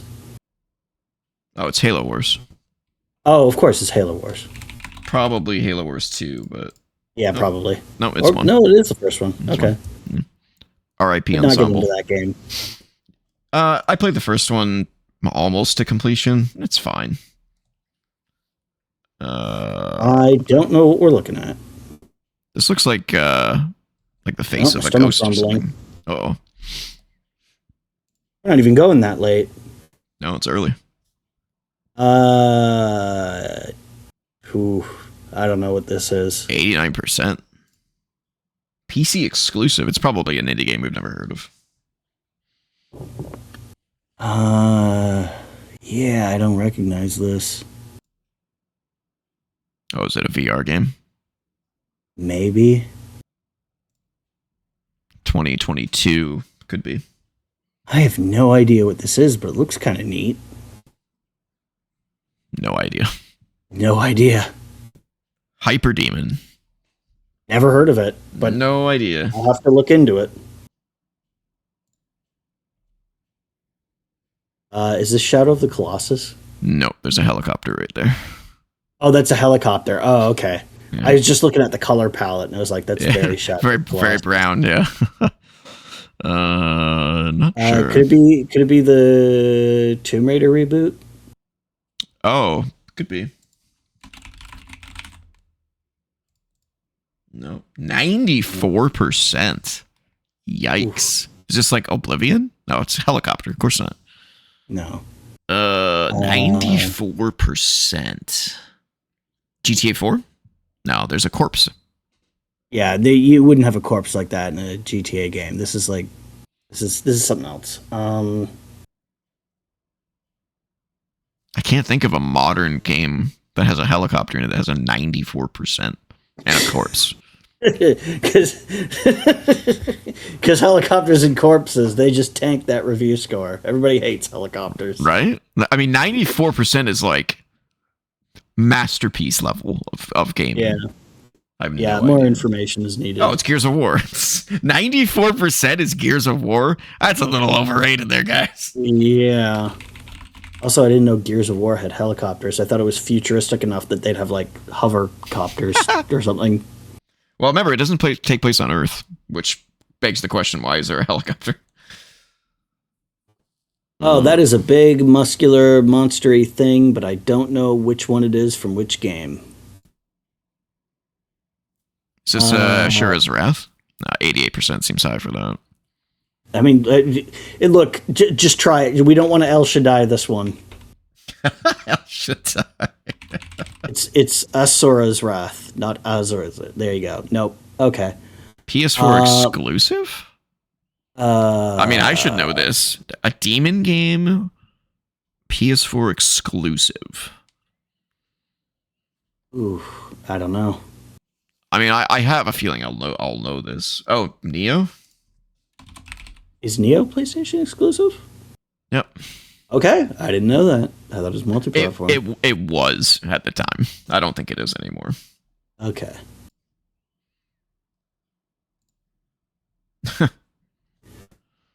Well, that's no help. It's a door and a wall. We do get the art style. It's obviously like maybe I thought it was like a skylight at the top of a building. Okay, try Portal. I don't think it's that style, but you never know. Oh my god! What are you? How did you get Portal from that? Oh, it's the grid with the. Oh, okay. Yeah. Why? That looks so weird. That was through the force field. Okay, that's not how I interpreted it. Oh, that's why it's got the blue hue. Okay, yeah. I wouldn't have got it from that either. Yeah, that was just a lucky guess because of the grid. Yeah, that I would have got it from. Yeah, that's crazy. I was like, what game is really monochromatic and has a grid? Well, Portal does, so maybe. Oh, good pull. That's a Sky. That is a Sky. I'm gonna say Lost Odyssey for. Sure, Lost Odyssey. Wow. That is a live action person. Oh, is this it's not a live action person, but is it Quantum whatever? Quantum Break? Yeah. No. Oh, it's Battlefield. Which one? I don't know. Battlefield 4 probably was the earliest one. 360? No. Was it earlier than that? It said 360. Yeah. Battlefield 4 wasn't a 360 game, was it? Well, then it can't be 2 because I know 2 was earlier than that, so it's got to be 3 then, I guess. 3 or Bad Company maybe? Oh, no, it's too serious looking. Bad Company was like shenanigans. I'm going to say 3 then. There you go. Nice. Those games look so good still. It's crazy. Yeah. What do they call that engine? Frostbite? Yeah. That's colorful. Oh, yeah. Is this is the Crash Bandicoot remake trilogy out in 2023? Oh yeah. Because that looks a little Crash Bandicoot-y. Oh, it's not in here. Was it called Crash Bandicoot Trilogy or? Yeah. Well, just try Crash Bandicoot and see if it's in there. No, it was Insane Trilogy. Yeah, it's not in here. Okay. Oh, it could be the new one. What was the new one? Is it 4? I guess. Yeah, it's about time. Yeah, that's it. Nope, not Crash Bandicoot. Okay, well, it's not a Crash Bandicoot game. Oh, this looks familiar. Upgrade. So it's something about boats. Is this like? Oh, is this Sea of Thieves? I don't think it's Sea. Well, we could try Sea of Thieves, but then what's that other? Oh no, that's too recent. Try Sea of Thieves. Where you think of Skull and Bones? Yeah. Yeah. It's too colorful of a. Oh, it's Bastion. Oh, okay. I didn't know it had a boat stuff in it. God, that game was so good. Supergiant Games is like legend. Just legends, man. Okay. GTA San Andreas? No. I never played it, so I don't know.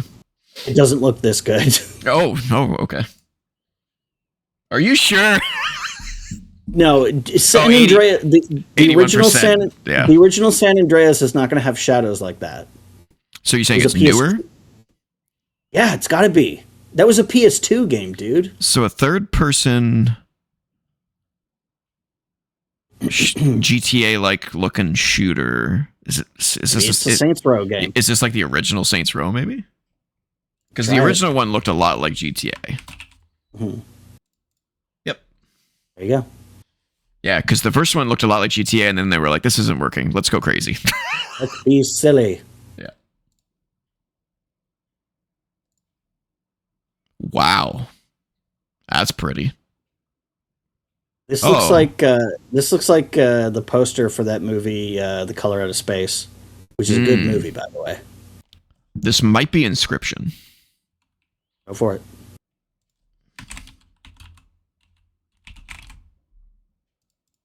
Nope. What is this, though? It looks so pretty. Yeah, I don't recognize it, though. 89%? What is this thing? Kind of robot dog? I don't know what it is, honestly. Yeah, I can't tell. It's got like lights on it, and it's got like smooth iPod curves, so I'm thinking robot dog. PS4 exclusive. Is this Dreams? Oh, it might be Dreams. That's unfortunate. So I was like, it looks so good. Oh, but there's no game to play here. I want to play this. No, you can't. Didn't they shut down the servers? I think it's over for that game. Yeah. All right, last one. Unless you want to continue because we're early. Nah. Okay. I think we're good the way we are. I don't know what this is though. You would think we would with people in it, but I don't know. I know even less than I did. Oh, it's Just Dance? I think it's a dance game. Maybe? No, it is a dance game. Is it Dance Dance Revolution? It's a 360 game. I don't know. I feel like even if they zoomed in, we would see the DDR arrows. You can try it, but no, it is a rhythm and fitness game, so we're on the right track. What other rhythm and fitness games on 360? Probably something Kinect related. Oh, maybe it was that Star Wars Kinect game. No, the whole game wasn't. Yeah, the whole game wasn't dancing. There was dancing in it. Maybe it was just fitness something. Kinect Fitness? Maybe. Xbox Fitness. Nope. Choose a song. Yeah, this is a genre of game that I have absolutely no connection to whatsoever. I would think that if it was a fitness game, this wouldn't be the thing. It would just you would pick the exercise that you're doing, but yeah, I don't know. Is there anything in there like Connect something that fitness fun? Zumba Fitness World Party. It could be Zumba Fitness. Maybe. They did dancing to music. It was popular at that time. It's from Harmonix. Oh. What is this? So it was there. It was Guitar Hero, but dancing. So it's not DJ Hero. It's not Guitar Hero. We're gonna know this one though. I don't know if I'm gonna know it.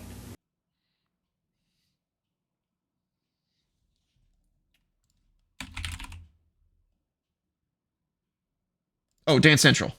There we go. Dance Central. Okay. That was very popular. I remember that now. That was very popular. All of those games merge together for me. Like, to me, Dance Central and Just Dance and any of the other ones like that, they're all just the same thing to me. Just Dance.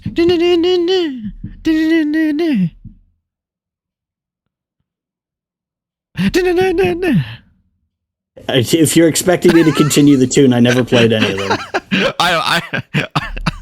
I was just making up a tune. All right, ladies and gentlemen, that brings us to the save point. If you want to reach me on the socials, I'm at DJ-Leo on BlueSky. And I am at Ninjas on BlueSky. Don't forget to comment, like, share, subscribe, ring the bell for notifications, and join us on the Co-op Club Discord community server where you can find myself and so many others talking about gaming, wrestling, and more. Patreon.com/co-op entertainment, where you can throw us $1 a month to help support the channel. Greatly appreciate it. Until next time, get back to gaming. All right, kiddo. I hope you enjoyed this episode.